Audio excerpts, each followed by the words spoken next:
हैं तो माली का होना अनिवार्य है। वैसे ही माता पिता का होना बचपन में अनिवार्य नहीं। इसमें मैं अपना प्रारब्ध ही कहूंगा, क्योंकि जन्म लेने में तो किसी का कोई खास योगदान होता नहीं। मुझे इतना खास शब्द भी हटा देना चाहिए। कोई इसको कर्म करना नहीं पड़ेगा, बस यूं ही पैदा हो जाएगा। तो कुछ प्रारब्ध ही है कि मुझे ऐसे कुल में जन्म मिला जहां मुझे नैसर्गिक वातावरण प्रदान हुआ। ये प्रभु की कृपा ही मानता हूं। इसके उपरांत बचपन गुजरा, माँ बाप, परिवार, मित्र सब अच्छे, और आगे चल के जो मेरा जीवन आया, जहाँ पर मेरा विवाह हुआ, मैं अपने जीवन में इस पथ पर जहाँ पर मैं 2012 के बाद चला, मेरी पत्नी ने सहयोग की बात मैं बाद में करूँगा, असहयोग कभी नहीं किया। कभी उन्होंने क्वेश्चन मार्क नहीं लगाया। उन्होंने कभी ये क्वेश्चन नहीं किया कि आप ये क्यों कर रहे हैं। ये मेरे जीवन में जो भी उन्नति या अवनति है उसके लिए सबसे महत्वपूर्ण है। क्योंकि आज के समय में ज्यादातर लोग या स्त्रियां क्वेश्चनिंग बहुत ज्यादा है। क्यों कर रहे हैं, कैसे कर रहे हैं, इससे आपको क्या लाभ है, मुझे क्या लाभ है। यदि अभी जैसे सर ने बात की कि लाभ की ही बात चल रही है, तो बोला लाभ, और जहां लाभ है वहां व्यापार है, और जहां व्यापार है वहां प्यार नहीं, वहां लव हो जाएगा। अब लव हो जाएगा तो फिर intake outtake reversible process start हो जाएगा, और एक्शन होगा तो रिएक्शन होगा। जिस ब्रह्मांड में एक मैं विज्ञान का विद्यार्थी हूं, तो एक्शन का रिएक्शन तो होगा ही, उसको हम रोक ही नहीं सकते। हाँ, एक्शन ना हो तो रिएक्शन नहीं होगा। प्रेम का कोई एक्शन नहीं है, क्योंकि वो भाव है, और भाव का कोई एक्शन नहीं होता। तो भाव ये कि जीवन में जो मुझे अपने परिवार में सहयोग मिला, मेरे विषय में बहुत सारी बातें मेरे मित्र महेश जी जानते हैं, और मेरी पत्नी विषय पे कोई इंटरव्यू ज्यादा नहीं करती। तो ये मेरे लिए बड़ा अच्छा विषय रहा कि मैं यहाँ तक पहुंचा, और उन्होंने हमेशा हर बात में मेरा समर्थन ही किया। फिर इसके बाद मेरे जीवन में जो सबसे बड़ा महत्वपूर्ण है वो मेरे गुरु का मार्ग, जिनकी वजह से मैं जो भी लिख पाया, जो भी कर पाया, जो भी जान पाया। अब कुछ विषय में पुस्तक से प्रारंभ करता हूँ। प्रश्न तो बहुत सारे हैं, जैसे प्रश्नों का तो अंबार है, प्रश्न तो अनंत है, वो तो कभी खत्म ही नहीं होते। पर मैं घर में था तो हमारी सिस्टर ने जैसा कोई प्रश्न पूछा, मैंने कहा कि प्रश्न तो आप कैसे हैं कि जैसे कोई कहता है कि लोग मर जाते हैं तो उनको लोग शमशान लेके जाते हैं, बोले हाँ। बोले मेरा एक प्रश्न है। क्या प्रश्न है? बोले जब आखिरी आदमी बचेगा तो उसको कौन लेके जाएगा।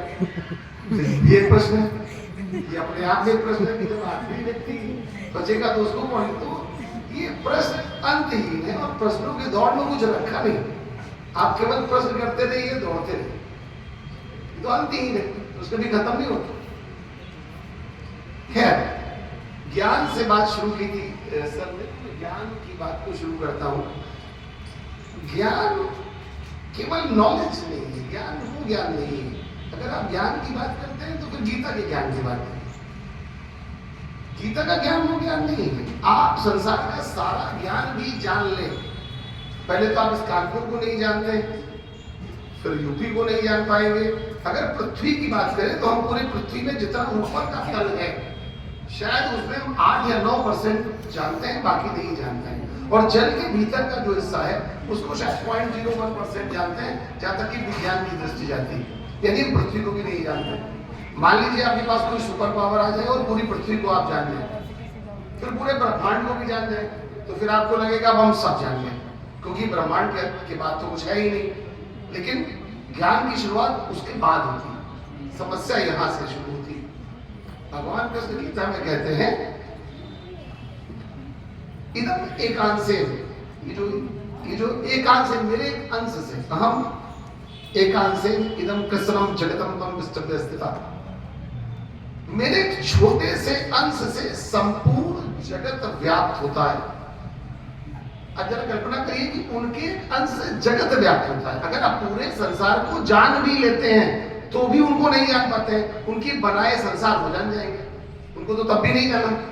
उनके तो अंश को आपने जाना ही नहीं, क्योंकि उनके बनाए छोटे से अंश को जान गए आप। जैसे मैंने एक मोटर बना दी, आप मोटर को जान गए, मोटर को जानकर मैकेनिक को की बनाई मोटर को जान के आप मैकेनिक को नहीं जान पाए। और आप क्या दावा करते हैं कि मुझे सब आता है, मुझे सब आता है। सोक्रेटिस कहता है, सुकरात एक बहुत बड़ा दार्शनिक था यूनान का, उसका कहना था कि मूर्ख सब जानता है और ज्ञानवान हमेशा ज्ञान की खोज में ही दौड़ता रहता है और दौड़ते दौड़ते मर जाता है। तो भगवान श्री कृष्ण कहते हैं कि ज्ञानी कौन है, सुन लीजिए, जिसके मन में संशय नहीं। कहते हैं संशयात्मा विनिश्चित, जो व्यक्ति संशय में जीता है उसका विनाश निश्चित है। यही नहीं रुकते, वो कहते हैं नायम लोकोस्ति न परो न सुखम न संशयात्मना, न तो इस लोक में और न उस लोक में, यहां भी नहीं और वहां भी, कहीं भी सुख की प्राप्ति नहीं होगी आपको यदि संशय में जीते हैं। संशय खत्म कैसे होगा? उसी श्लोक में बोलते हैं अज्ञानाश अश्रद्धा नाश। जिस व्यक्ति में अज्ञानता है, अज्ञानाश, अज्ञानता ही तो है, अज्ञानाश अश्रद्धा नाश।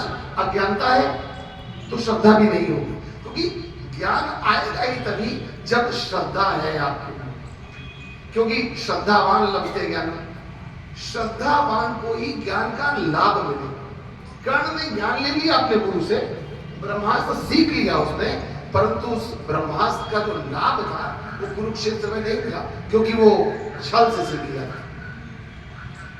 तो बात यहाँ पे महत्वपूर्ण है, अज्ञानाश अश्रद्धानाश, यानी पहले श्रद्धा आनी है, श्रद्धा के बाद जब श्रद्धा आ जाएगी गुरु के प्रति तब ज्ञान की शुरुआत होगी, और जब ज्ञान आएगा तब संशय नहीं रहेगा। अब जब संशय नहीं रहेगा तब ज्ञान की बात हम शुरू करेंगे। और ज्ञान इतना सारा ज्ञान सीखने के बाद भगवान कृष्ण किस ज्ञान की बात कर रहे हैं जरा सुनिएगा। वो कहते हैं कौन सा ज्ञान, ज्ञान कौन सा है? वो कहते हैं बहु